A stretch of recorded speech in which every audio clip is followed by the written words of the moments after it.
Okay. And this is a very good way to always look at projects from the beginning. You want to look at what's your end goal. When I get done with this project, how do my stakeholders, how do you want them to feel? Or you're talking about what is the project success definition? Like, what have you defined to be a success criteria for a project? It might be same for everyone. It might be different from everyone. So it's not always the same, but you need to like, who am I working with? Who are those people I'm working for? What have they told me? Are you listening to them or not? So it depends on so many factors. Okay, I'm going to end the poll now. I got 82% of individuals participated. I know some may not be in a position to participate, Exactly. and I am going to end the poll now. Okay, I will also share the results. I want us to see the results. Okay, so this is what I have received based on the poll that we just participated in now. But I'm not going to talk about the answer now. I'm not going to talk about all of this. At the end of, today's training, just before we finish, we will talk more. I will bring back this question, and I would like to see what our thought will be at that time. Right now, I've got all of the above for 100%. That's all the participants selected all of the above. Okay, moving on, because of our time, we want to make sure we cover all the slides we have today. I'm going to stop sharing. Okay. So here is what I'm going to start from. What is project management? It is the application of knowledge, skills, tools, and techniques to meet the project requirement. Okay, I'm going to give us a simple example of projects. And I know most of us in the room, we already know what that is, but just so we recap on that, what's a project? I'll give you an example. You're going on vacation and you're going to start from initiating. You're going to plan. You're going to plan your vacation. You're going to initiate it. The initiation itself is, we want to go on summer vacation. And then you start your planning. How do we go? Where do we go? Which hotel are we going to stay? Where are we going to go on the vacation? What are those fun places we want to go? Is all part of the planning. And then when you start executing is when you're actually on that holiday. When you are actually on the holiday, that is where your execution, phase is happening. You start going on holiday, you start going to places, fun places, catching fun, going on roller coaster, and all of that. That's you executing. Now, monitoring and controlling. You want to make sure that, okay, we are on this holiday, are we really having fun? Are the kids enjoying it? Is my partner having fun? You are monitoring it. Or like, oh, hang on a minute, we're spending too much money here.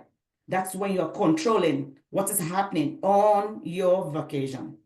And then by the time you close is when we say the closing side of it is, okay, guys, party is over. Let's go back home. And everybody is putting their things together and you go back home. So that's a simple project that I just run through there. It's just something that we are all familiar with. According to the PMBOK, we have 49 project management processes. Some of them are when you do your schedule management, scope management, risk management. Those are all examples. When you do your plan scope management. Yeah. You define scope, your schedule management, you define your activities that's going to happen on your project. IT project, human resource project, marketing, construction. Those are the 49 project management processes. Now, we have 10 knowledge areas. Our 10 knowledge areas is you have scope management, risk management, schedule management, resource management. All of those are examples of our 10 knowledge areas. And I've just run through the 5 project management processes group. So it is clear, like we say, the 5 project management process, those are the subset of the 10 knowledge areas. And the 10 knowledge areas are the subset of the 49 project management processes. It can be simpler than that. Okay, so that is just in a nutshell project management. I just want us to kind of, bring ourselves back to that position again, where we just run through what's project management, and then we deep dive into the other part of this webinar today. Now, in project management world, we have the waterfall, and we also have the agile. Now, the waterfall is very common, and most of us are very familiar with waterfall. It is the commonest, project approach, project management approach. But we need to understand, when do we apply each of this methodology, each of this approach? Now, just so we run through quickly, waterfall. What is waterfall? Yeah, it sounds like a water falling from the mountain, but in this case, what we're talking about is, it's a linear and sequential project management method. Like, everything is in sequence. We go from one phase of the project to the other. You can see on the screen, we have the requirements, and then we come down to design, we come down to develop, we test, we deploy, and then we maintain. It's sequential, like one stage, then we go to the next phase, and then we go to the next phase, and we go to the next phase. However, for the agile methodology, is an iterative approach. Like, as we start from requirement, we design, we develop, we test, we deploy, we review, we go back, to start again. So for every phase, we can then say, okay, we are launching. When we launch, we go back again and we continue. That is an iterative approach. Now, what are those common, differences or, similarities between the two projects? When we talk about the project structure, it is linear for waterfall, but iterative for agile. Flexibility is very low for waterfall, because we already have, this is what we are doing at every phase. But for our agile, the flexibility is high. The scope keeps changing, things happen, and we go back, and then we change it again, and then we go back, right? It's so flexible. We have customer involvement in waterfall is minimum. At the start, at the end, you bring in your customer. But for agile, it's continuous. We involve the stakeholder, we involve the customers, right? So a lot of people do ask me, do we even do any documentation in agile? Yes, we do. We do documentations in agile. So as much as we do documentation in waterfall, that is so deep, we also do documentation in agile. It might not be deep, but we do documentation. It's just minimal for agile. Now, when we are testing in projects, waterfall, we always test, and then the testing will be at the end of each stage or at the end of each phase of the project.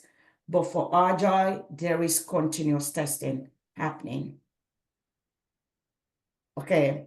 Now, as we are going through all of the slides, if you have any question, please pop in your question into the chat. Everyone can send a chat. And if you prefer to speak, there's going to be time for question and answer. I just want to put that out there. You can write down your question if you feel comfortable asking it verbally, or you can put it in the chat. I'll let you decide that. Okay, my next slide is project management life cycles. There is difference between the project management life cycle and the project life cycle. So a lot of people get it, they get confused. Now, I'm going to just use an example to kind of, explain both of them.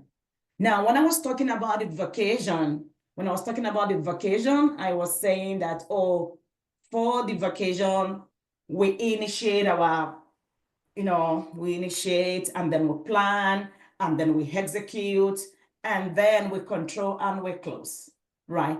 That is the typical project management life cycle. What that means is for every project, be it marketing, be it human resource, be it, construction, IT, infrastructure, whatever project, even your personal life, the life cycle of every project is from initiation to closeout. However, depending on the project you are doing, you need to understand that it varies from project to project, right? So your construction project, for example, you're going to do framing, you're going to do drywall, you're going to do painting. Those are different phases of that particular project because it is construction, right? But when you were doing an IT project, we're not framing anything. We're not doing any drywall. What are we doing? We are doing testing, sandbox. You're going to have your production. You're going to make sure the developers are writing their code. Those are different phases in an IT project. In human resource, we're going to have a phase where you want to hire, where you want to train, where you want to communicate, where you want to, make sure you are hiring the right people. You want to develop process for hiring. Those are specific to that project. So what I'm saying today is we need to get that clarity. Like for every project, there's going to be what I call IPECC, but for specific projects, there are different phases that are associated with every project. Okay. I'm sure we got that. Okay, moving on. I'm going to talk about progressive elaboration. How do we even get to the project point? You're wondering in your organization, you work for Links Limited, and you are the PM, and they just call you that, hey, James, you're going to be the one managing this project. How did we get to that project? How did it even, why are we doing this project? What's happening? What's bringing this up? It all started from an idea. And I'm going to give us a very simple example. When I was working in an organization, back in the days, I worked in X sector for over 10 years. When I was working in NHS England, and then we had an issue, people stay on the phone call for so long before they get through the service desk. And people call and call. Some people are waiting 1 hour. They get disgruntled. Everyone is not happy because they're not getting access to the service desk. Then an idea came up from one of the managers, a clinician, not even an IT person. So what I'm saying is an idea can come from anywhere, anybody, right? This person was a nurse practitioner, not even a doctor, not even a surgeon. So we have great people with great talent and wisdom, all over the world. So she came up with an idea to say, why don't we have a self-service portal for staff? Self-service portal where everybody just go in there, you put in your issues. I want to reset my password. You can reset your password on the self-service portal. Or my mouse is not working. I want to request for a new mouse. People can make any request that they want on that self-service portal. And that was an idea, or you can call it a concept. Now she brought that to the managers in IT, and we all talked about it, and we began to formulate the idea. What level of information or features do we need on this portal? What are those things we want to make sure we're able to do on this portal? Do we want to just reset password? We want people to submit tickets for system issues, ticket for accessories requests, and all of that. Those are the formation stage that we were doing. In that stage of forming, what the idea is all about is part of the process to get a project. And then the senior management of IT were like, oh my God, this is a great idea. What do we do? We have to write a business case for it. What are we going to have in our business case? Justification. Why do we need a project to have a self-service portal? Part of your business case is going to be the benefit. What are the benefits? What is the disbenefit? What are the known risks? Because from the beginning, even before a project starts, there are risks around it.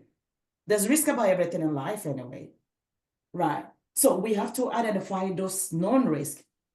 And as we move along, part of our business case, we're going to put what is the return on investment for this. Remember, return on investment is not always dollar value. Part of it is customer satisfaction.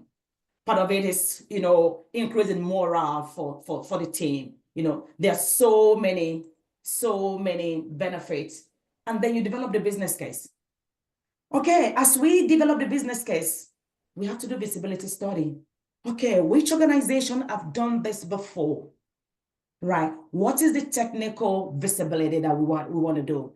Do we have the technology, the infrastructure, the capability to support this new system? Do we have the resource, right? The resource is part of our operational visibility. That who are those people that are going to support this solution when we have it, right? You do your technical visibility, we do our operational visibility and economic visibility. The economic part is, okay, what is the return? What is going to happen if we cannot sustain? How do we continually pay for the licensing, of this new solution? And when all of this is taken to the senior management and you go back and forth and you get approval, then it becomes a project. And then it becomes a project, right? And that's where a project is initiated. This is how you get to project. And at that time, we begin to, follow all the process, writing a project charter and all of that. Okay, so I just use that example to kind of explain to us what we refer to as progressive elaboration. All right. I guess I know that. Okay, at this point, I'm going to hand it over to Leke. Thanks, Debbie, for that wonderful slides presentation.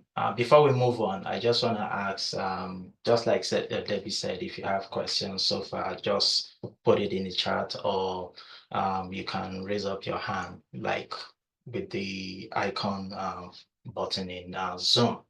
So Debbie just explained progressive elaboration, and I will say one of the things that we do is, if you have an idea, it's all about making money. It's all about you thinking out your thought process. That simple framework, we can help you develop your idea into that project that you want to do, into that product that you want to do. So going through those ideas, developing your business case, visibility studies, and vetting your project is what we do. Now you are looking at this on the screen. You have the product and project scope. I can tell you, this is very, very confusing to a lot of people, because you look at what is a project, what is a product, and simply product is just telling you the what am I building? What? The output. That is your Output. scope, right? You're looking at what is that product? And the project is now telling you the what? Who can tell me? Can anyone tell me if the product is your what? What is it that I want to do? That is your product. The project scope will be what? I'm going to try, I'm not sure. The planning phase, like. So your project is now the how.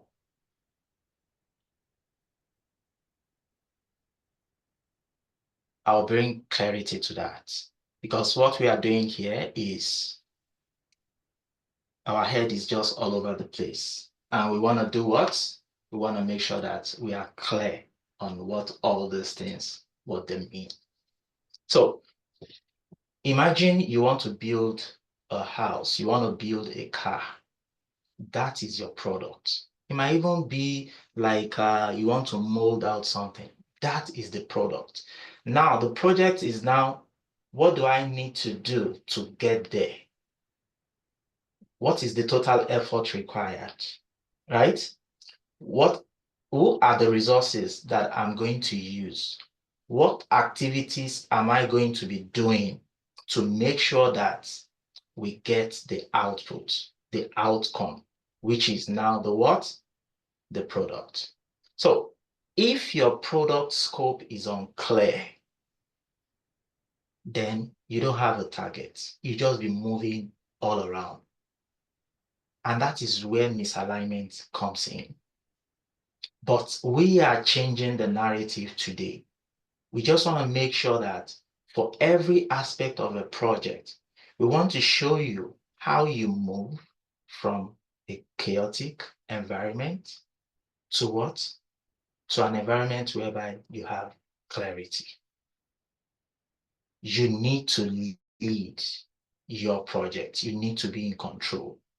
But it starts from the fundamentals. You understanding what the requirements are, which is what your stakeholders, what your the executive, what they want, into building out that plan, which is the how, and that is the project.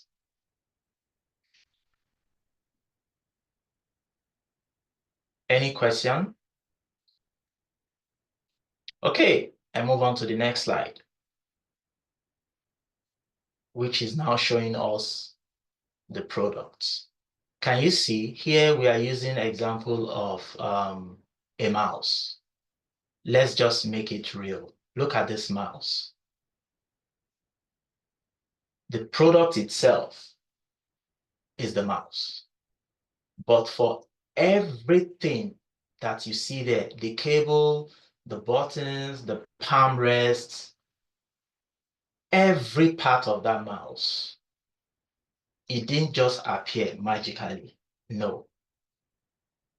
There was an effort put together to deliver the different parts that you are seeing, the track wheel, the sensors, and everything.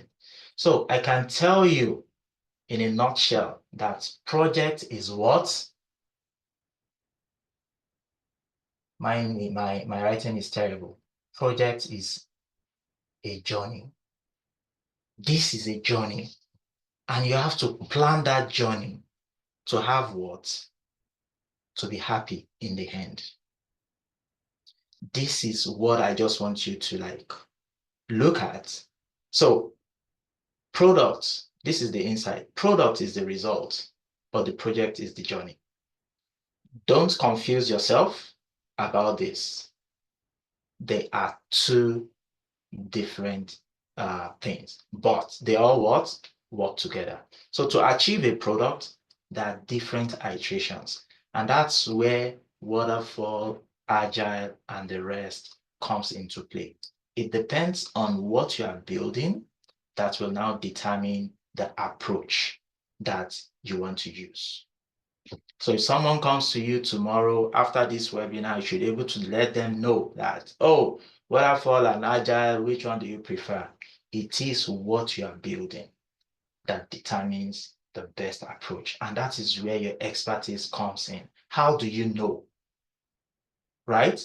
It comes from so many things, your domain knowledge, your research, talking to your stakeholder, talking to your team to know what approach is best.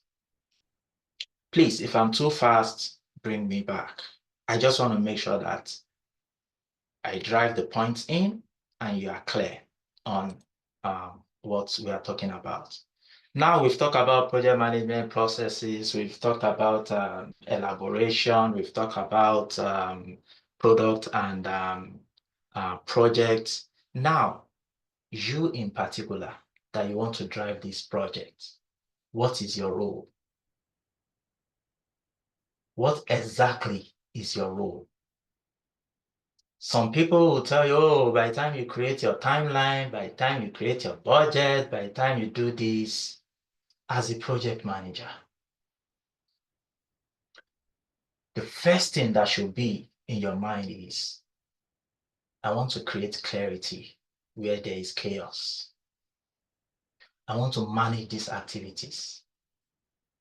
But most importantly, it's not about managing the activities, it's about leading people. As a project manager, just have it at the back of your mind. You are here to what? To lead. You want to do what? You want to get things done. It's not about ticking the boxes. Oh, we've done this, we've done this. Are you doing it correctly? You want to know, you want to do the right thing. But those right things that you are doing, are you doing them correctly? Now, as a project manager, what you just want to do is you want to bring structure into uncertainty. And you are doing what? As you are doing all those things, you are doing what? You are communicating clearly, consistently, and with what? With intention. Those are the things you need, because when communication breaks down, clarity disappears and chaos takes over. So the most successful project managers are not just doers. They are clarifiers, they are connectors, and they are what? Catalysts. When you know your role, then you will be able to figure out what are those things that you need to do. And I tell many people, it's not about just reading books, it's not about those certifications. It's about what? How you can drive in value to your organization. If you're not bringing in value, when they want to like lay off, you'll be the first person they will think of. And you yourself will know what value are you bringing in. And that's why you need to understand your role as a project manager before you can perform that role. If you don't understand that role, then there's no way you can perform that role. Now, this can be anybody. It can be me, it can be Debbie, it can be Ola, it can be Bibi, it can be Lucy, or anyone, right? This is a reality. And let's be honest, this is what happens to most people. You start your day very optimistic. You can see the smile on her face, right?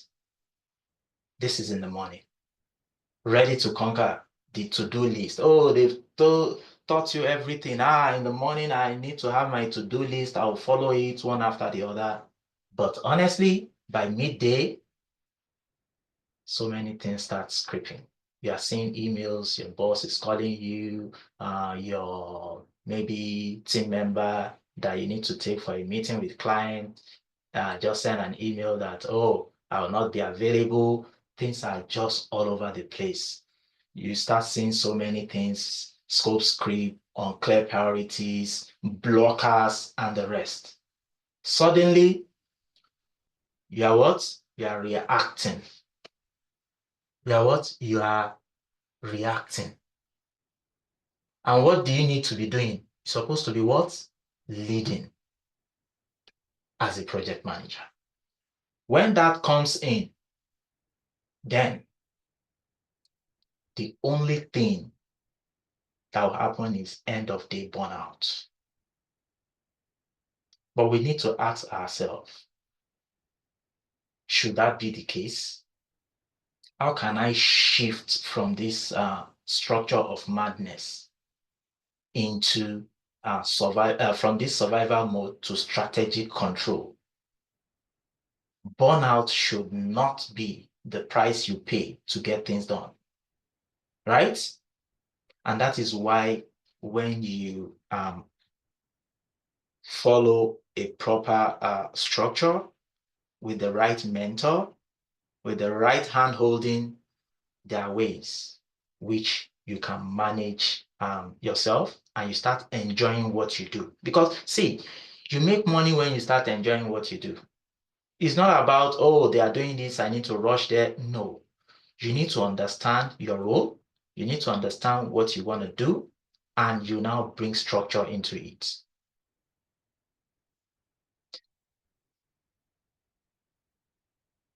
Okay, I'll hand over to Debbie to continue this slide. All right, thanks, Leke. I can see all your scribble yellow, red on the screen. So yeah, I'm just gonna go through. Okay, I'm just gonna take it from where Leke stopped in terms of, communication. So this is the beginning of chaos. When you don't communicate the right way, people get angry, people get upset, you don't get response, you send them an email, nobody respond back to you, you're following up with a chat, no one is saying anything. And why is that? The reason is because you're not using the right approach of communication. So communication comes both in verbal and reading. In your verbal, you have to communicate well. In your reading, you have to communicate well. You said the communication that gets misconstrued a lot of times is the reading communication. You are writing the way it is on your head. And then by the time you put it down, somebody's reading it and understanding it in a different way. And that way, that's the beginning of chaos. They're going to be like, seriously? Is asking me this? It's not my job. I can't be bothered, and you don't get a response. Right. So what are the best mode of communicating so that you move from chaos to clarity, which is where you want to be? You can email, you can do face-to-face, Teams chat, Teams call, but which one is the best way to get results, to get clarity? The best way is face-to-face. Which one is the best way so that you can always make reference in the future? It is your email. Because through email, you can always go back to say, okay, what did he say yesterday again? And you can always use that to get yourself out of trouble. Because trust me, as a project manager, as a business analyst, as a program manager, whatever you do, people would throw you under the bus, like it or not. Like it or not. But when you have documentations of emails communication, that can get you out of trouble a lot of times. But a lot of people, a lot of PMs, they don't know when to apply what. And then the trouble begins. You'll be like, okay, what did I say wrong? What have I done? What was it saying? Am I not doing the right thing? I'm only asking about where you at on this particular task, stuff like that. So I would recommend that, you use the most appropriate communication model for the most appropriate, information that you want to share or question. Okay, so that's communication. What is the subject? I'll give you an instance. I have a group of guys working on my project, and I spoke to the solution architect, and I was like, hey, come on, Jeremy, you're going to have to do this for me. And I was like, seriously, do it for you? I'm not doing it for you. I don't work for you. I work for the other organization. I'm like, oh, whoa, slow down. I don't mean it that way. What I'm saying is we need to do this together. We are all working towards a common goal. You see, when people react, how do you then communicate with them? And that is when the chaos begins, when your communication is lacking.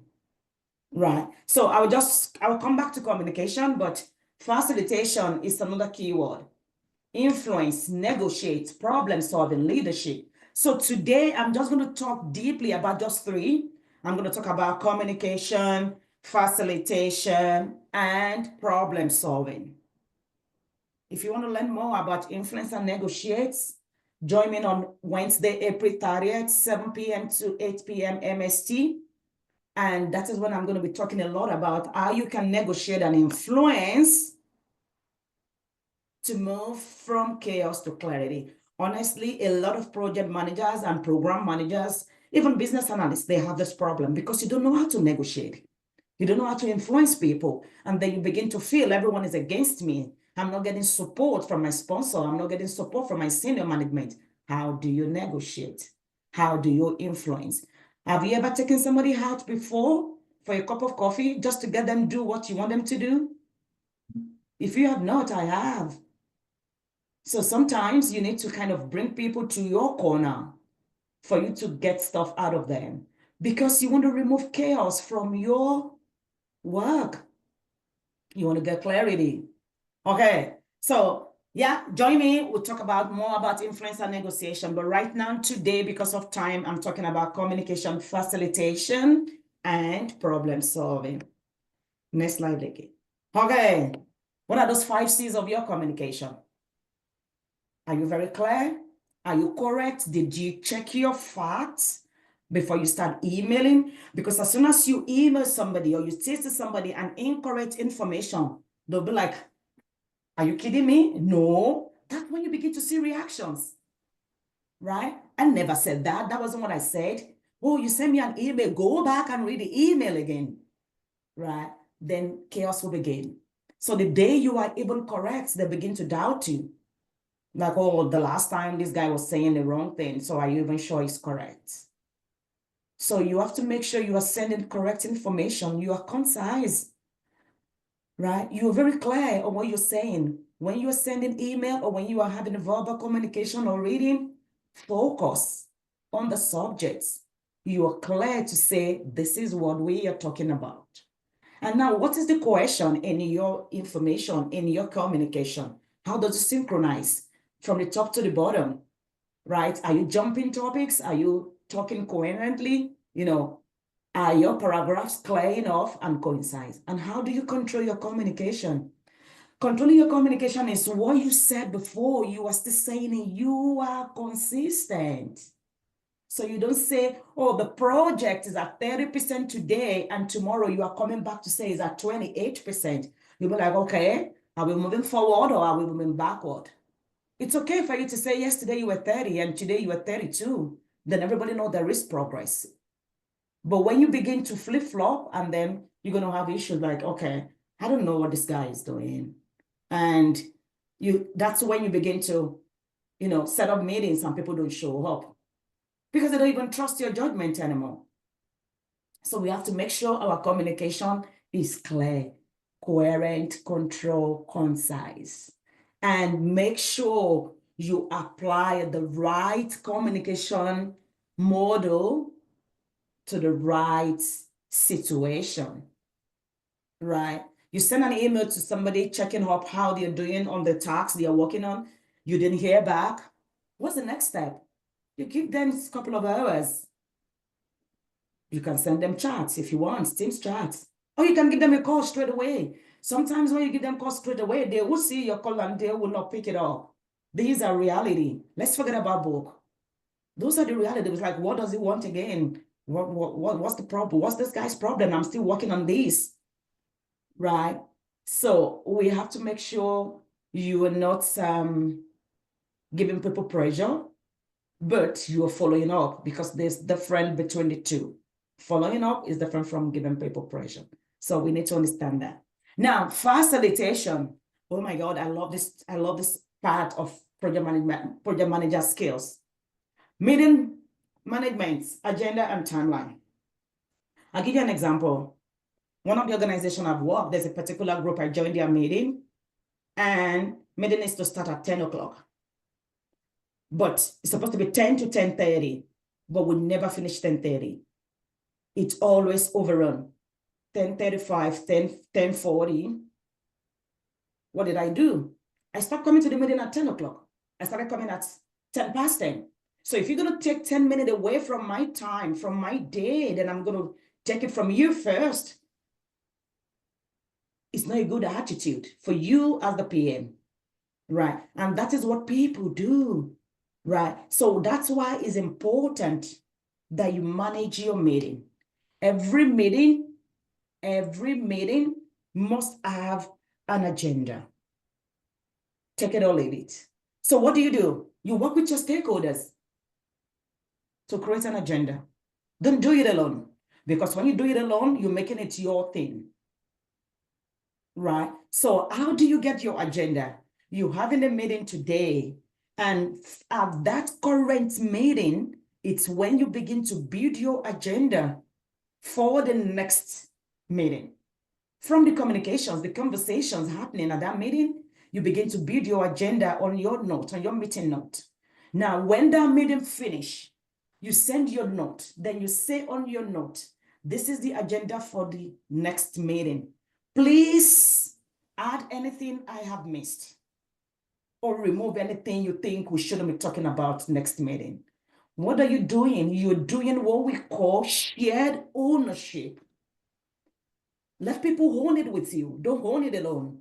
Because when you own it alone, it's going to be, oh, this is Debbie's show. Oh, it's Lake's show. But make it everyone's show.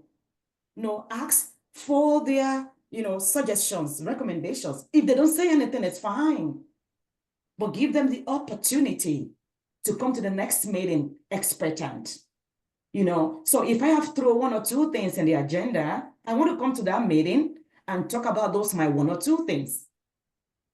Make sure I come to that meeting. So you build your agenda with your stakeholders is what I'm saying. That's what I'm driving at. When you do that, you reduce chaos. Chaos is a big problem in project management. Chaos is a big project in project management. Now, don't spend more than necessary on each item. When you build your agenda, you are allocating time. If it's a 30-minute meeting and you have five agenda items, you allocate time to each of the agenda.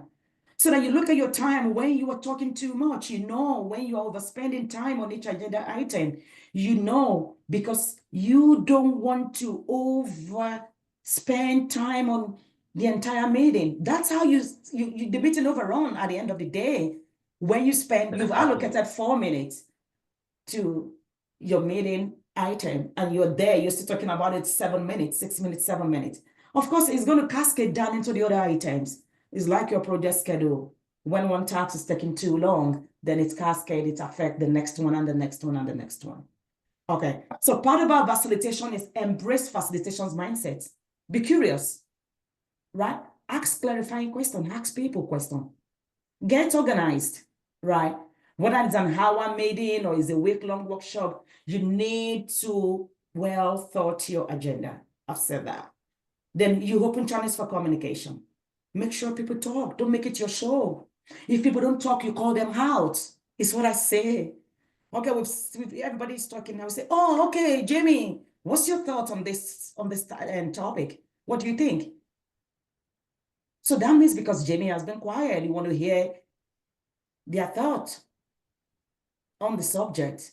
That means you are hoping the communication channels, you're giving them opportunity to talk. And I just said, keep an eye on the time. It's important for you as a PM, as a business analyst. Some business analysts will run their workshop to gather information. They're doing brainstorming, requirements gathering, and all of that. And they're spending longer than necessary. And then the next time you call your stakeholders, nobody's showing up. Everybody will say, oh, I have a conflict. I can't make it. I have a conflict. I can't make it. It's just Exactly. Sorry, David, to cut in. I just recall most times when we're having this Teams meeting, right? And when it's like maybe 5 minutes to the end, as a project manager, that's where your leadership skill comes in. Sometimes I'll just like, oh guys, we're running out of time. How do you think we can proceed? Do we have that time? Or can you guys stay 5 more minutes just to go through this because this is critical? Or can we schedule another time? So out of that 5 minutes remaining, 1 or 2 minutes, you just deliberate. And together there, you have a way forward. Like, okay, this is a team's agreement. I'm not forcing this thing, on you. Some might just say, oh, okay, let's just extend 5 minutes. I think most of us are going in for another meeting and we can just take that.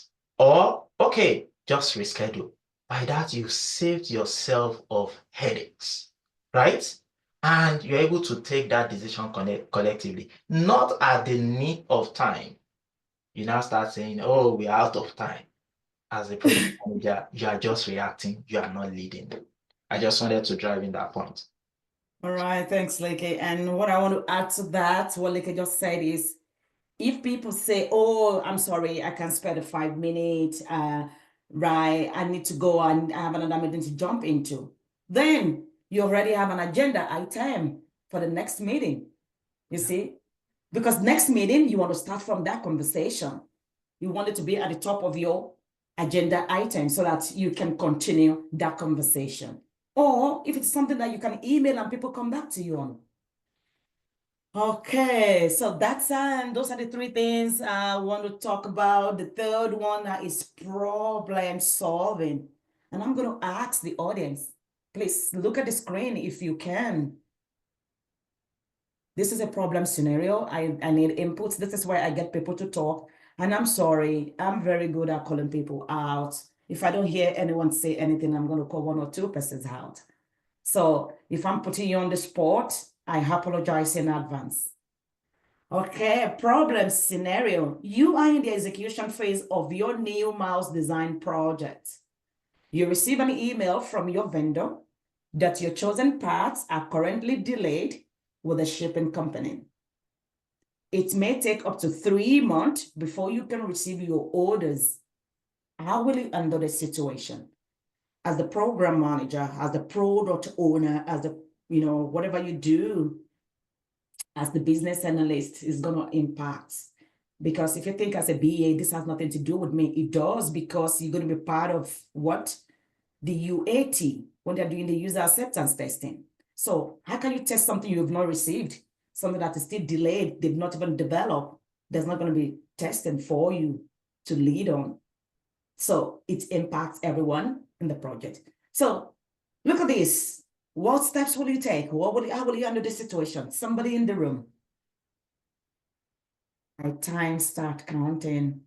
I want to give us like 5 seconds for someone to jump in. Anybody can talk. Please feel free.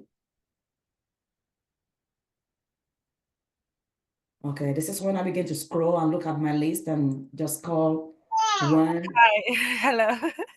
Hi, thanks. Go ahead. My name is Bukola. Hi, everyone in the chat. I'm just going to, in this situation, if I was in this situation, I'll probably ask clarifying questions. I am not a project manager. I'm still trying to navigate my way, hence why I'm here. So I'm just going to tell you from my job and my transferable skills that I have.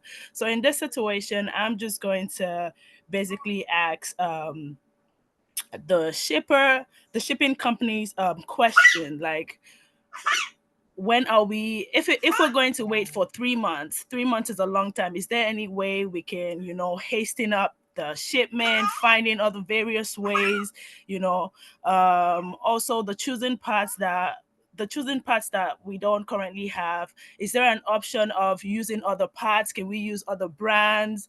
Just bring clarifying questions, just trying to problem solve. And if I ask all of those questions and then he's like, this choosing parts, like, we don't, the ones we already chose to work with, that's the only one we can use, then I'll be able to start communicating with the team, letting them know, giving, like you said, effective communication, reaching out to the team, whether via email or a meeting, to update them on, maybe we're going to have to request for more time, talk to the stakeholders, talk to like the development team, people on our team, just basically communicate with them and inform them about the situation and then try to look for a solution. Oh my God, you nailed it. Thank you so much. You nailed it, Bukola. I appreciate that. And everything you have said, right? I'm just going to talk through them in a process way, right? You said everything, you kind of just, say everything and it's what you have in your head. And I like that. Okay. So this is where your problem solving skills come in. What do we do? The first thing is define the problem. What is our problem? Delays in parts shipment. That's the definition. You've just defined it. And it doesn't have to be the way I've defined it. You can construct it in your way, but I'm just saying that's in a simple way. Now, you're going to perform what we call root cause analysis. There are different tools to perform root cause analysis. Fishbone is one of the method, which we call the Ishikawa, approach. Why do we have this problem? Is it a supply chain issue across board? Is it a national issue? Is it just the shipping company issue? Right? Is the issue, or is it something else? What are the root causes of this problem? You want to document that as part of your problem. If you've never have your problem documented, please do. It is important for your project success, right? And as you do that, while you are performing your root cause, that is when you will be able to identify solution options. Then you begin to say, one, what can we possibly do in this situation? Is there a situation of doing nothing? There's nothing we can do. We just accept it and wait for 3 months. Is there a situation of do the minimal? Right. Okay. What's the minimal thing we can do? Do we source for another part from a different vendor? Oh, how about the money we've committed in this one? What's the impact of that? Is that even a solution? Now, or we do nothing. That's the third option. If you do nothing, right? When you're doing nothing, it means you're going to wait for 3 months. What's the impact of doing nothing on your project schedule or in your project delivery, right? And timelines. So when you identify the solution options, then you as the leading person, you as the person that is accountable for the overall delivery of the projects, you have to recommend the best option.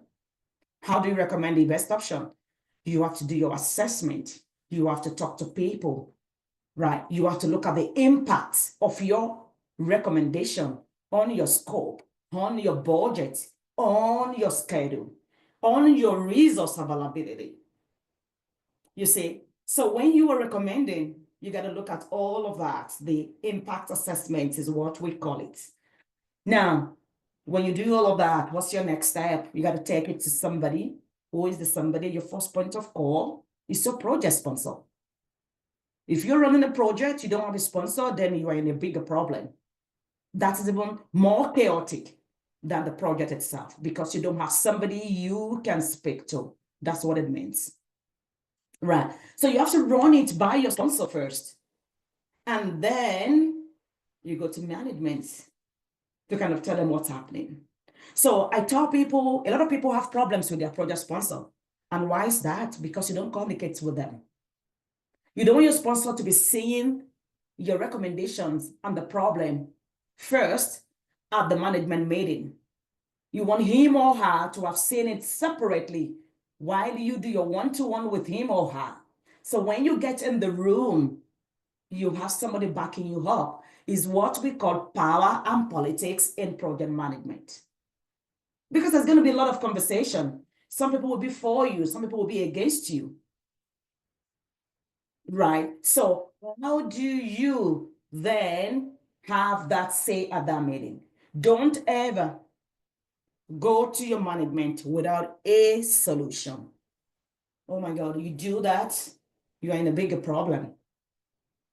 Right? We want to go to clarity. You want to go there and say, and listen to me, your best option does not necessarily mean the best option for the project. So don't put yourself under pressure. Is your best option based on your own recommendation, based on your own instinct, based on your own assessments. So you can get to that meeting with the management and they will prefer a different option from your list of identified solution options. Okay. Great PMs are organized and follow process steps. You follow this process, trust me, you are moving from chaos to clarity. That's the best way to kind of avoid a chaotic situation. Now, as a project manager, as a program manager, as a business analyst, scrum master, whatever you do, you got to be a good problem solver. Collaborative communication. You don't do this alone. So everything I've described on the left, you are not doing it alone. You got to work with your team, right? And when you work with them, you got to listen. Don't be the guy that knows it all. You got to listen. You got to make sure you have that coachability skill in you. And then you have to make sure you can make a decision. Don't do it alone. You are not a firefighter. Is what they can just put on the screen for me. Yeah, but a control. But you what? You control the reading. Okay. I hope I'm having everyone following me. Yeah, okay. I want to talk more on this. Thanks so much, Debbie. I just want to reiterate what you have said with this slide. So too often, project managers will feel like firefighters. You are rushing from one emergency to the next.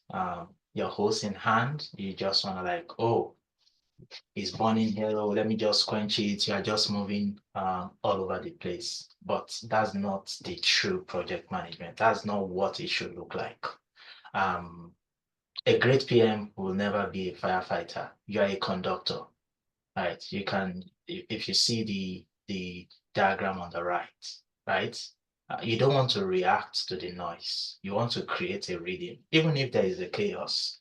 You sit down, you analyze. Like Debbie said in the last slide, you want to look at what is the problem. You want to define it. You want to set the rhythm. From there, you want to decide the tempo, right? You want to guide the flow. You want to ensure every part of the team performs in harmony.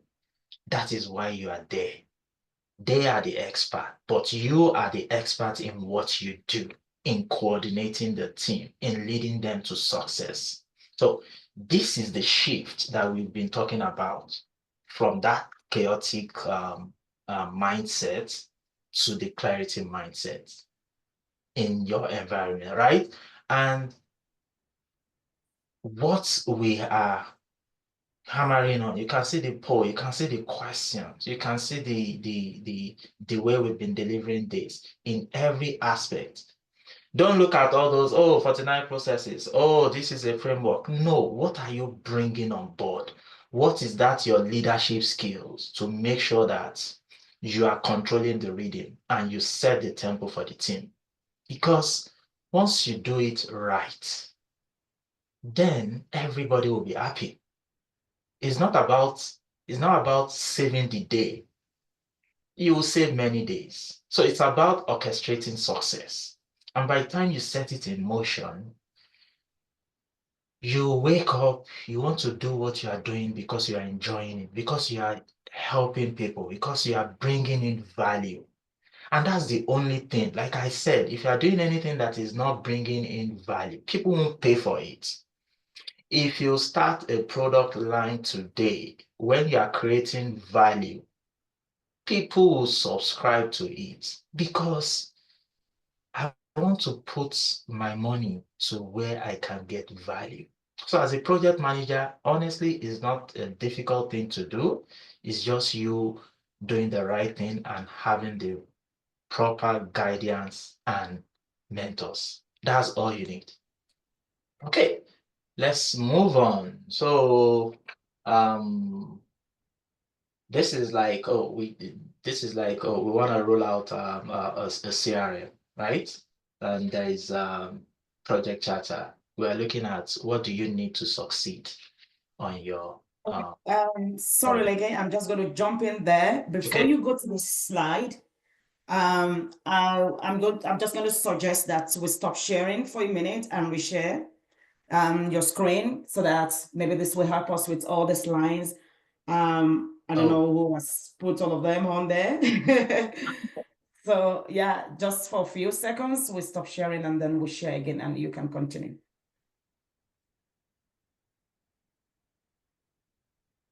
Okay, if you have any questions, please put them in the chat. Yeah, go ahead. I am so sorry that I jumped in. Sorry to cut you off. That's fine. I just wanted to quickly ask, are we going to get a chance to get to like talk? I'm speaking for me personally. I'm trying to navigate getting into project management and coming on this like he just spoke to value. I just want to get to know if I can get like 5 minutes after the end of the Zoom to kind of talk to both of you, tech hands on, and I can't really see your name because you've put tech and ops, so I can't really address you as your name. Okay, that's fine. That's my brand. All right, no problem. Thank you so much. Yeah, no problem. We can just turn around and talk to you, and probably we might be able to answer your question at the end. We're still going to share more information. So okay, go ahead, please, in the respect of time. Yeah, thanks, Debbie. And I think stop share and share, reset the slide. So that's one of the things that we are talking about here, driving in value, solving problem, and having that critical thinking skills, right?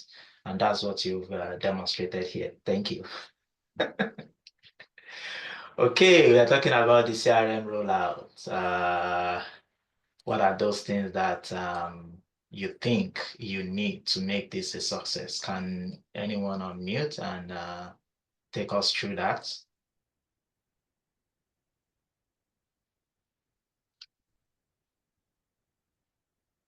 Or let me rephrase my question. You are tasked with the CRM implementation rollout project. Now you want to develop your project charter. What are those things that you want to see in your charter?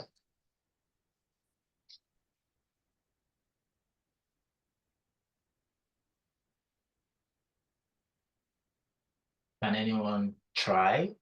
It's not about the CRM itself. It's about a project charter. What do you want to see? What will give you clarity? Right? You want to ask that question. What are we building? What do we need to succeed? So I'll pose that to you. What's the essence of the project charter? Kola, you want to say something? Yes, I was going to say something, but I have my daughter rumbling underneath. Oh. I'm gonna go on mute. Okay, that's fine. So the essence of the project charter is just to bring clarity before you run into chaos, right? You don't know what has happened. You might be part of the project charter formulation, and sometimes as a project manager, they can just give you that charter. They've done the ideation, they've done the business case, they've done the visibility study, they've done all of that. And they got into charter, they just gave you the charter to assign you, to give you the authority. What are those things that you want to be looking out for? And how do you even make input if they give you a charter that is not complete as a project manager? Because you need to review it and make sure that you have everything to succeed. What are those things that you'll be looking out for?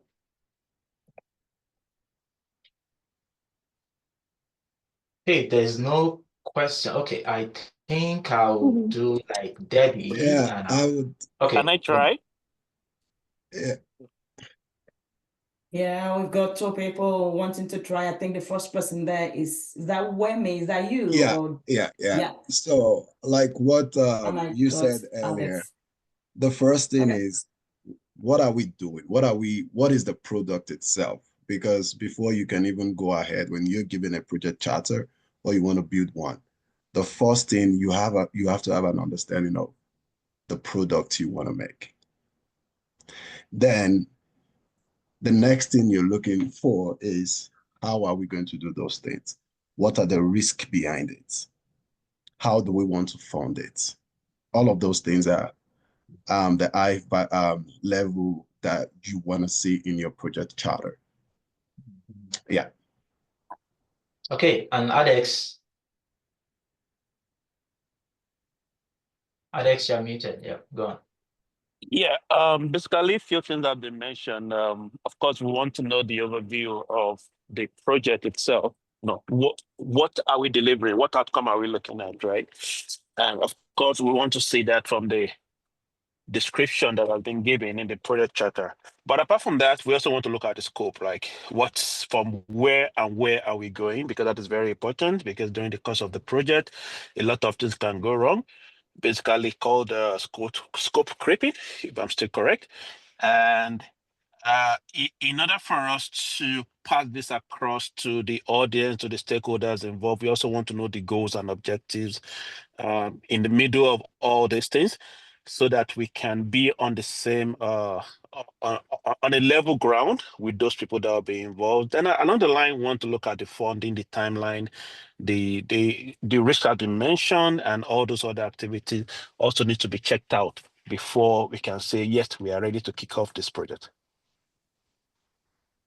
Hey, thanks, Alex. I know we are running out of time, and because of that, you've captured everything I want to capture. But one other thing I just want to make sure that is being mentioned here is authority and governance. You want to know who makes decision and how will the changes be approved. It's very important because when you run into problem, you want to know who do you need to run to. How will that change? Is there any a board or committee that will be formed or whatever? You just want to make sure that everything is on point. But authority and governance is also very, very important in your project governance. So I will move on to the next slide. I don't want to talk about this. We've discussed almost everything there. And now we want to move over to project scope.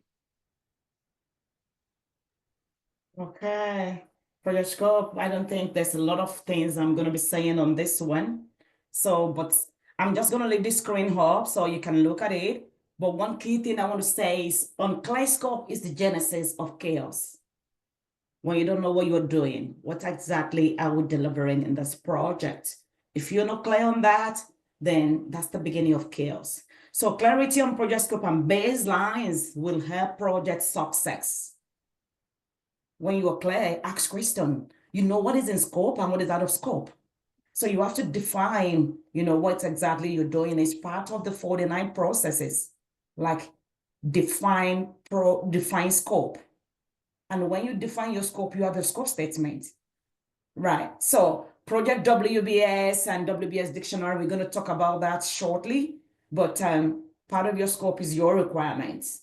So it is from your scope, you have an idea on the requirement. So if we are developing a mouse, what do we need? What are those things that we need to develop that? Those are your requirements, both physical requirements and then resource requirements, as well as sense solutions, right? So validation, you keep to control your scope. I don't want to spend a lot of time on that, but what I would say is, as a PM, make sure you understand your scope. If you don't understand it, ask question. It's not a big deal to ask question, right? So that's project scope. It takes us, into the next one, project schedule. Right, this is the worst nightmare of every PM. Take it or leave it. When you don't grasp your schedule is wrongly designed, is wrongly developed, you're already in a mess, you're already in chaos. But how do you get clarity?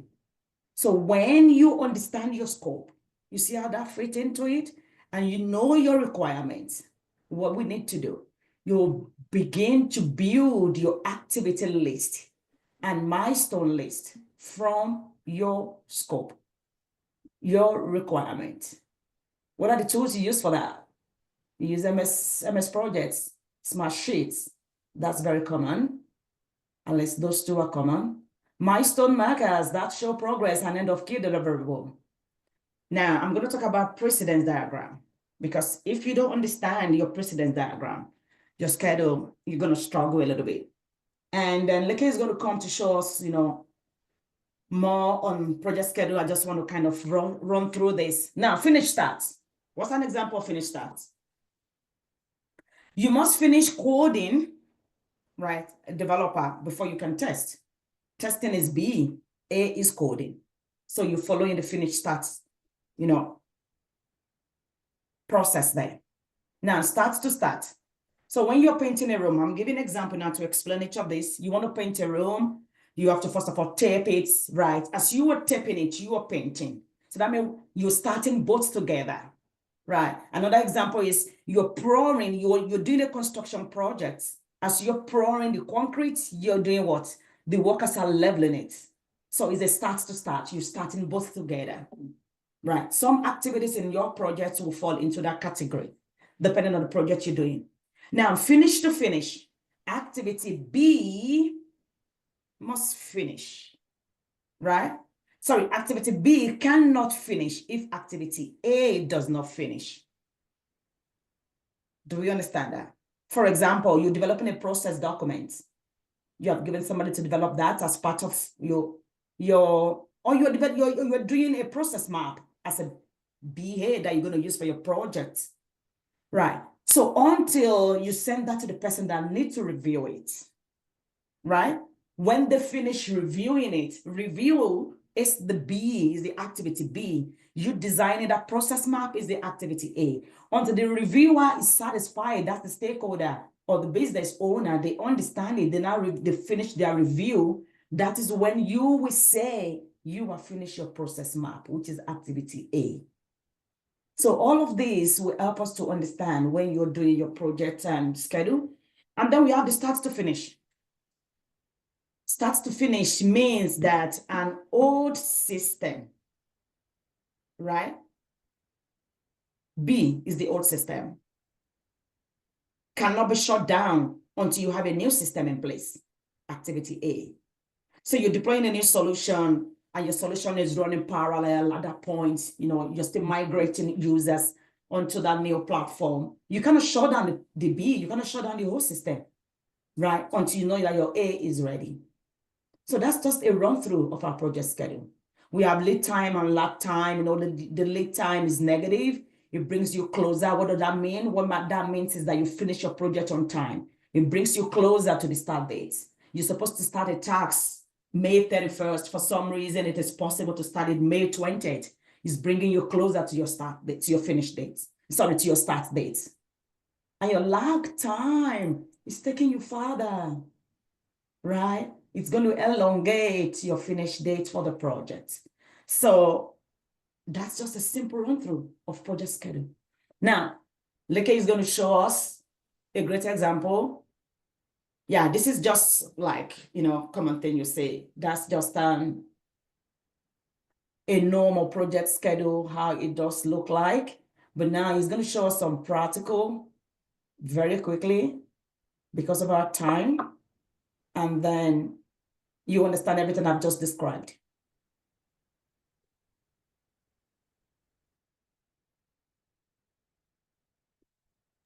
Can everybody see the screen? I can. Just a show of hand if you can. Okay, thanks.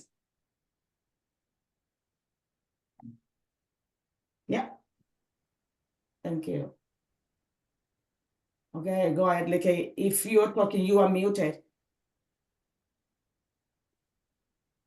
Oh, Yeah. sorry, I think I'm showing the wrong screen, right? Let me stop and share again. I want to make sure that I'm sharing the MS project, right? And because Yeah, of that's what we time, need. okay. And because of time, I thought we'll have more time to dive into the Microsoft projects. What can you see? Yeah, we can see your MS projects with different, tasks and activities and the Gantt chart. Okay. So if you can see the data migration project, right? Is that what you're saying? We Okay. can see it. Can I say something, please? We can see it, but I can't see it clearly. I can only see I can see data in front of me, but it's not clear enough for me to read it. I can see it if you're making it as an example, right? Yes. Okay, cool. Yeah, it's an example, and I just want to make sure that let me see. Is it big enough? Can you collapse the ribbons? Yeah, just to say individually, we can also zoom our screen. I can zoom on my phone. I can see the content easily, right? Yeah. Okay, that's Okay. It depends on So the device you're using. I just want to quickly explain what Debbie said in terms of the activity finish to finish. You can see all these tasks here, they are not linked.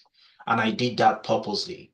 In this MS project, you have your task mode. Is it manual? Is it auto? Which you need to determine. These are the tasks list, data migration, project kickoff, stakeholder identification. It depends on what you've been able to gather with your team to tell you that, okay, this is the activities that they want to do. And that comes from your WBS, work breakdown structure. You have the duration that you want to do. You have your work hours. You have the start date and finish date. You have the predecessor. The predecessor is, oh, what comes before what, right? Based on what Debbie said. And you have your resource names. Who are those resources? Now, when you start linking, you can see row 9, 10, 11 is telling me that Mike Green, the test manager, is overallocated, right? It has 4 hours here. And if you can see, these tasks are like one is still going on while you need to do another one. And that's why when we talk about resource leveling, resource reassignment, your workload, you want to make sure that all these red icons that you're seeing that are conflicts, you want to make sure that you resolve them to bring clarity to your project. If I'm your manager and you bring a schedule like this, I'll tell you, how do you want to resolve this? Do we need more resource, or do we want to spread this out? One of the things I can do here is to make sure that, okay, maybe this task, I need to do them in, let it be sequential. I highlight them, come over the task here, click on task, and I link them. Once I link them, that means one will complete before the other one. That is finished to start that Debbie mentioned. You can see it has resolved my over allocation or my conflicts. But another thing you have to look at is resolving it. Does it move the date outside looking at your critical part? So a lot of things goes into this. But for this, I just want to play around this a little. One of the things you can do is to look at, oh, are we over allocated? Oh, what's going on with each resource? I can split my screen. Okay, so once I split my screen, the top part, I can say, okay, let me look at my resource usage. And this down, I can change it to resource graph. So for each of my resource, this is Chris Lee. This is Chris Lee. I can scroll to task. It's giving me what Chris is doing. You can see Chris is just 8 hours, 8 hours, 8 hours. So I'm good with Chris along this line, right? If I click on this task, I just want to make sure that I see where people are over allocated, right? Sarah, I want to zoom in, scroll to task. It shows me they are 100%. Now, when you look and you see, let's say here, this changed to, the hours changed to 10. You can see the red.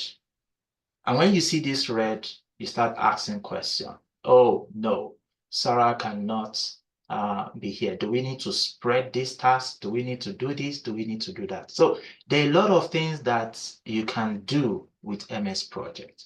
You can do it with Monday.com. Once you understand the concept, it doesn't matter which tool you are using. The most important thing is the fundamentals. So it's not like, it must be MS Project. No. It must be Smartsheet. No. It must be Monday.com. No. It must be Excel. No. You can use any tool, but do you know what you're doing? That is the most important thing.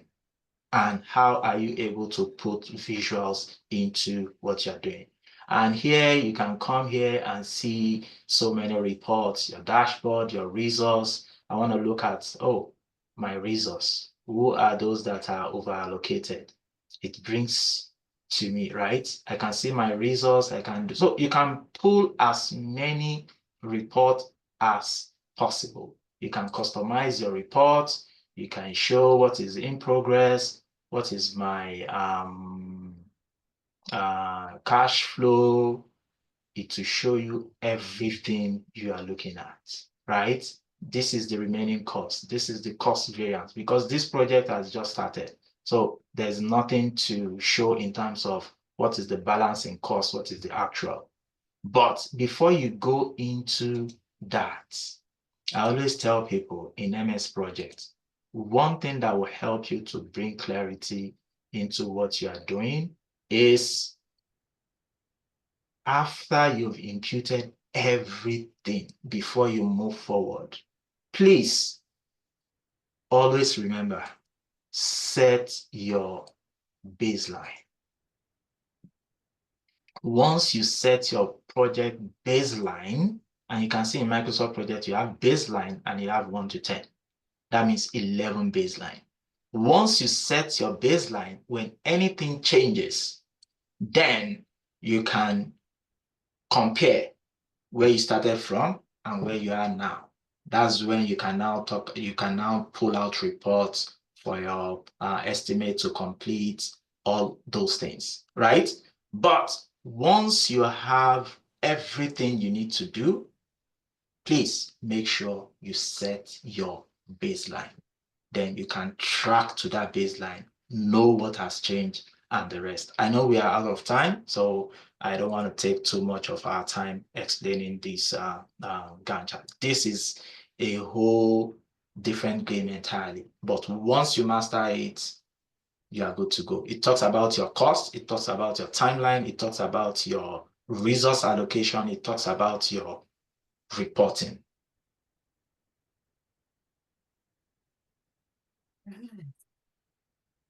Thanks, Leke. Thanks for sharing that. I am going to quickly move in the respect of time. I'm going to whizzle quickly through 2 or 3 slides, and then we're going to make an announcement, and then we take it up from there. So, Leke, if you can please, put me back on there. So what I want to talk about quickly, from what Leke has said, I'm going to talk about cost management. When we do all of that, and it's a very, very important part of, our schedule, right? As we do the schedule, we also think about what's the cost for all of this? How much is it going to cost us? Right. So what's cost management? Process of estimating. Look at us just talked about a lot on estimation. Estimating, allocating, and controlling project costs. As a PM, if you cannot control your costs, trust me, you are going to have a lot of chaos, because this is what management is interested in. We've given you that this project is 5.8 million. And you don't know how to control it, you're not managing it well, and you're coming back to ask for more money? No way.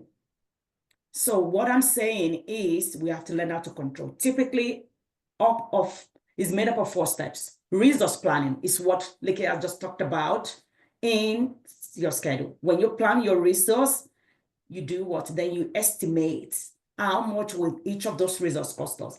Based on what? The hours, the estimation. Do you need 2 application analysts on your project? Do you need 3 developers? For how long? 3 hours per day, 2 hours per week? Then you begin to estimate. And takes us to budgeting and cost control. Next slide. Okay, next slide. Okay. Yeah, resource planning. So look at this. This is just a simple spreadsheet on how you can plan your resource.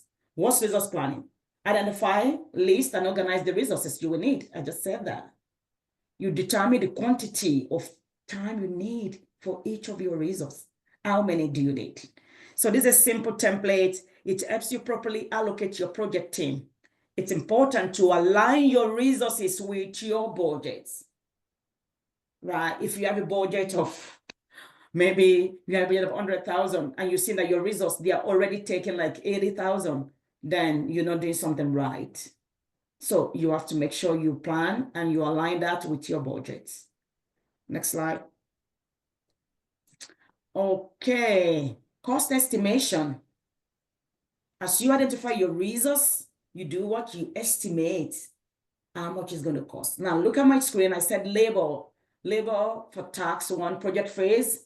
The first project, the first phase there, labor is $150, $100, you know, materials and all of that.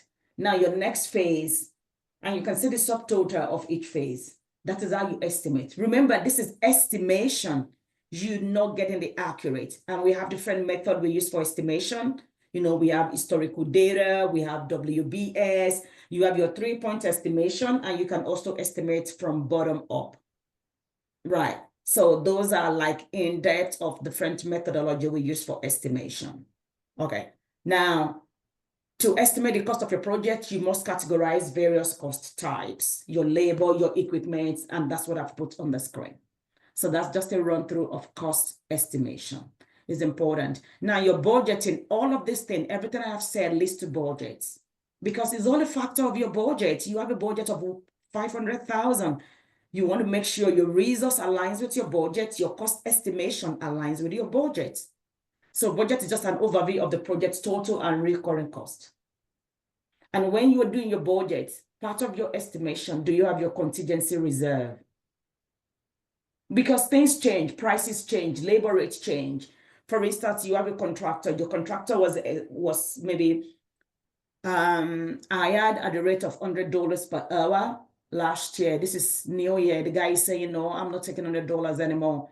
No, everything has changed in the market. Now I take 120. Where do you expect to set that $20 extra on top of that guy's per hour? It's from your contingency. So you must set your contingency reserve as you are doing your cost estimation. And all of this is still a factor of your budget. The budget that was approved on the project charter is what you're working with, right? The budget that was approved on your project charter. So this is not part of the project budget, as is not managed by the PM. What's that? The contingency reserve. So most importantly, you have to do what we call risk assessment. Budgeting process is not complete without a risk assessment.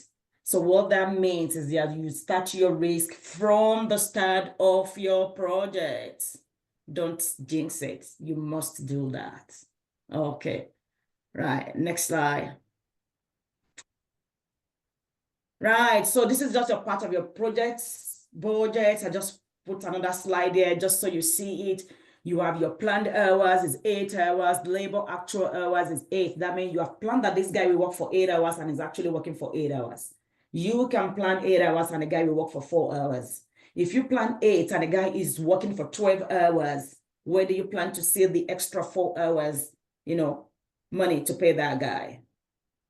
Okay, so you have your materials as part of your project. This is just a simple project budget template.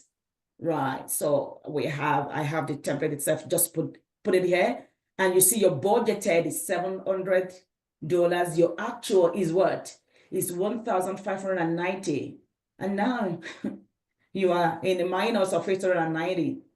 It does happen in projects, we spend more than we planned, but how can you justify spending more than you plan? Okay, so creating project budget is critical part of your project planning process. Project budget is an instrument to control project costs. So if you want to avert chaos, you want to be clear on your project budget. You don't want to go to the senior management asking for money every time and they kind of put you on the hot seats. You have to be clear on how you do your project budget. That's how you move from chaos to clarity. Okay, so I guess cost control, managing your control. What's your actual? The different formulas we use end value. We don't have time to go into all those formulas. The formulas you use to control your costs, right? You look at your variance, you look at your actual cost. Okay, those will help you to kind of control your costs.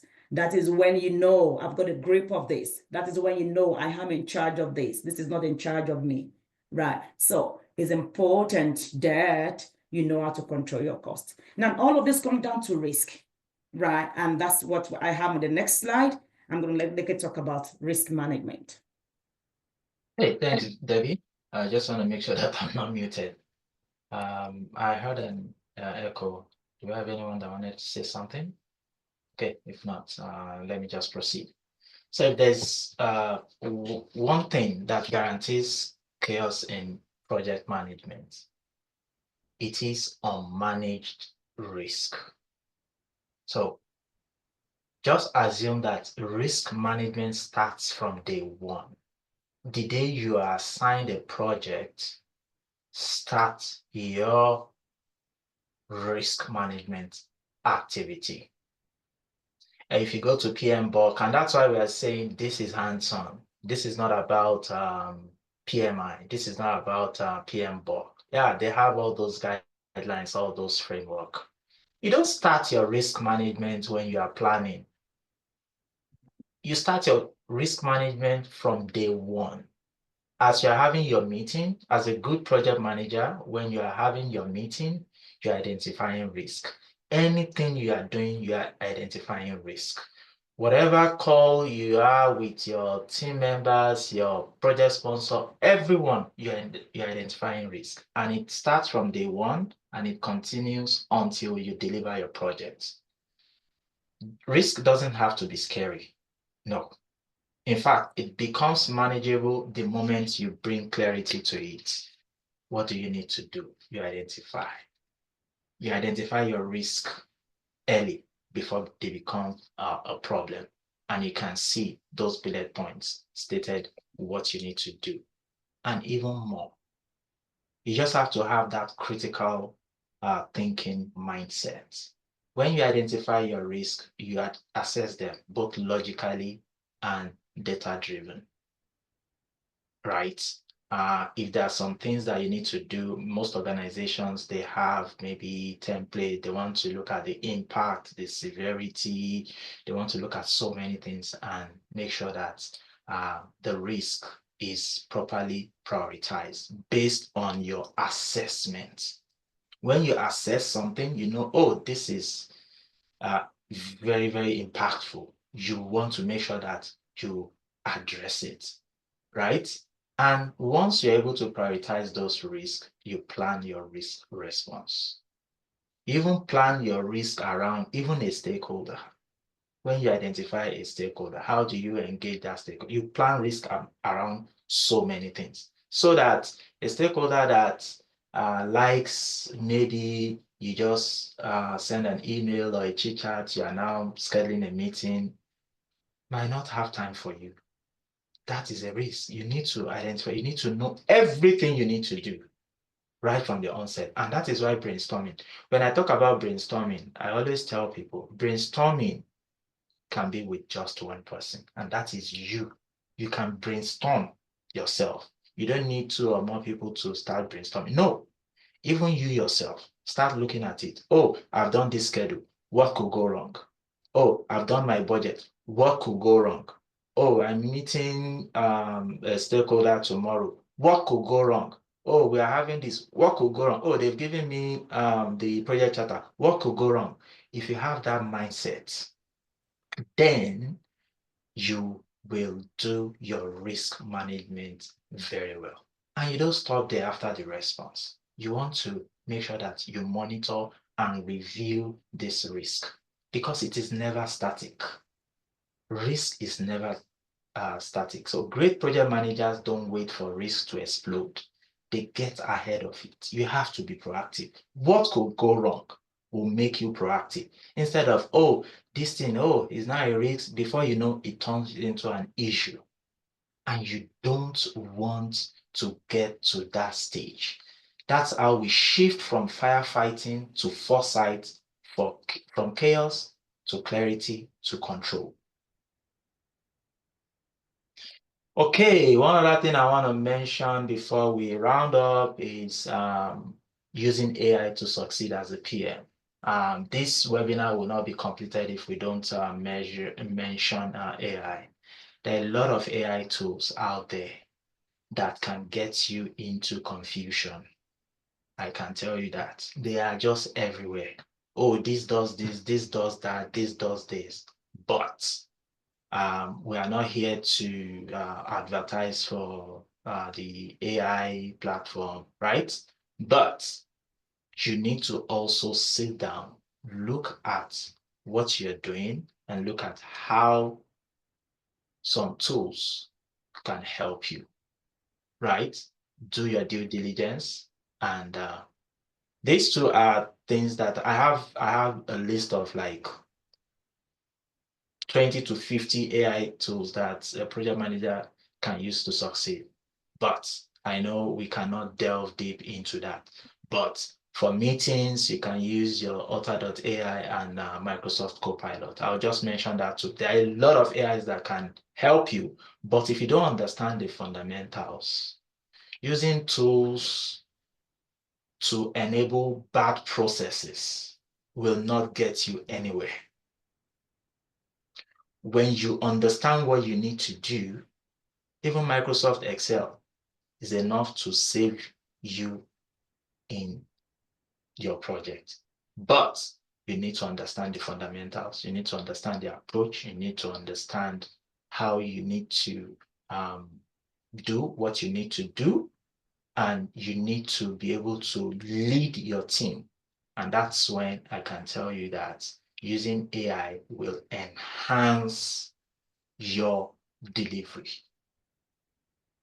And that's that on that. And yeah, we have 10 minutes. So here is the moment just to like make sure that I bring out the point from this webinar. I don't want to leave you guys just in a limbo. What next? And as a project manager, in every meeting, if you are reporting to your boss, when you have reported yesterday's weather, that's what I call status reports. You are reporting yesterday's weather. Your boss, if I'm your boss, after your presentation, I will ask you one question. What next? Where do we take it from here? Right? So if for those on this webinar, you want more, you want to be like the go-to person in project management, you believe that you want to up your skill, then we have good news for you. This is the training coming up, right? So it's for you to take action or for you to do nothing. There's always an option of doing nothing, but you need to ask yourself, where do you want to go from here? Do you want to roll your sleeve? This is not a training that you come into class and they will just be reading slides for you. No, this is practical, hands-on. You need to do your assignment. You need to be able to know that you are getting value from this. If you felt the chaos, if you have felt it in the past, you're overwhelmed, the pressure to lead, you now have a choice.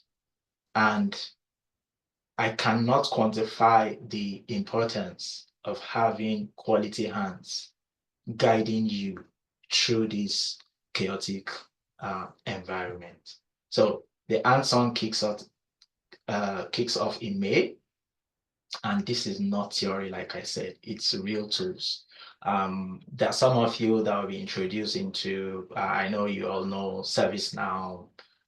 That's one platform that we want to use for collaboration. So that's an added advantage to those that will be signing up.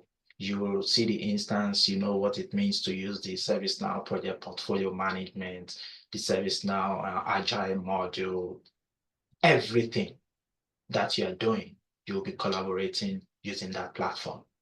So, and you will learn how to run projects using tools that you want, Jira, MS Projects. I like my students to know how to do process flow. So you use a bit of maybe Drop.io Visio to make sure that whatever idea you have, you can map it out and be able to pinpoint what are the root causes. This is the current state. This is where we are going. What are those things that are not right? So honestly, I cannot quantify the importance, the gains of this upcoming training, but yeah, I'm just here to pass that message across to you. And one thing is, there's always limited slots for this, because if not, you have to wait till the next batch. We will accommodate everyone. It now depends on how fast, if you need it urgently, or you want to wait till some other time. But I have always realized that it's better to take that opportunity because you don't know what's coming next. Okay, That's that. If you have questions, please feel free to shoot. Yeah, and just before you move to that, like, I just want to add something to what you said. Just so everybody know, for this upcoming training, there's going to be projects assigned to you from the very beginning. So you're not just learning, you have a project that you have to do from initiation to closure. So this is real project that we will walk through with you. We will, mentor you on and everything, so that when you go for interviews, you have confidence that you have done a real project. It's going to be rigorous because this is 2 times every week. It's going to be 2 days in a week, and it's going to be for 10 weeks. So you come in Wednesday evening, come in on Saturday morning, you put in 4 hours every week. You want to make sure you get value for your money from this training. And most importantly, you want to have hands-on. So we've got 5 more minutes before the end of this webinar. And I'm going to throw you to the floor. Anyone that has any question that you want to ask, please, and this is the time. I see Dollar Reese. I'm sorry if I murder your name. Dolarize me. Oh my God. Okay. So please go ahead go ahead with your question. Hi, everyone. Hello. Hello. Yeah, just trying to confirm that this has been an amazing session, and I am quite sure quite a number of people have joined this session via my, channels or maybe Instagram pages, or some that are my previous mentees that I've coached in Agile. And some of the questions I've been getting on my WhatsApp while the session was ongoing is Dollarize me. I thought you are an agile person. You are just a scrum master. You only teach scrum. I want to believe that with this session, for every one of us that's been here from the beginning up till now, I see that the attendance even grew more while we're here. So it means it's been very, very valuable. And that's why we still have people staying behind. And this session has been able to provide us the clarity that as a project management person, you have that opportunity to learn hands-on if you join this upcoming training in May, because it's not just about you saying, I want to have knowledge to become just one person in a team. You actually want to position yourself to be a problem solver in every organization that you might be applying to, because what is the end value for us when we finish training? Of course, you want to get a better job. Of course, you want to position yourself. You want a job that will give you work-life balance, different kind of things that you aspire for in life. But the most important thing is that you use this opportunity to equip yourself with so much knowledge that you need to be a problem solver in any organization that you find yourself. Some of you might even be able to use this knowledge to pivot into a different department in that organization that you're currently working, because the good news is you already have the domain knowledge. Now you're telling them, I have additional skills. I've done a project before, like they said, you're going to have a project to work on. So you're going to learn a little bit of tricks of everything, waterfall standard project management methodology, and also agile project management methodologies, also another type of way to manage projects. So let's keep our minds open to learnings. It's similar and it's different in few ways. With Agile, we say we concentrate more on individual interactions over processes and tools. We do project management in iterative, like she has said earlier. You break down your project into smaller chunks, from epic to features, features to stories, and then you deliver incrementally. Check the solution, inspect, adapt, and then try something else. Let us open our mind and keep it in mind that the goal is big. Like, the price is really big. It is worth your time. It is worth all of the time you're going to commit. It is worth every penny that you're going to spend to learn. But the trust that I want us to go home with is you are coming to professionals that are actually working in real world situations, that are not just here to make money off of you, but they really want to transfer this knowledge to us. So please reach out to me, reach out to Leke, reach out to the Queen. She's done an amazing job. So I'm going to lower my hand. If you have further questions, we'll guide you through. Next Saturday again, if you find this session very interesting, please refer your friends and family to our pages, our WhatsApp. We're going to have one more clarity session, just like this one again next week, Saturday, to shed more light. But the actual full training is going to be 10 weeks long. You're going to have your own project, and it will take you with confidence for any interview that might be upcoming. I wish everyone a good luck, and thanks so much for the organizers. Thanks to them. Thank you, everyone. Thank you, Dr. Rising. I think on Saturday, what we will do is just like we did this morning on IG. So that will just be like to take questions. So Question and answers, yes, Q&A. so, and the recap of this, the webinar video, we will upload this on YouTube.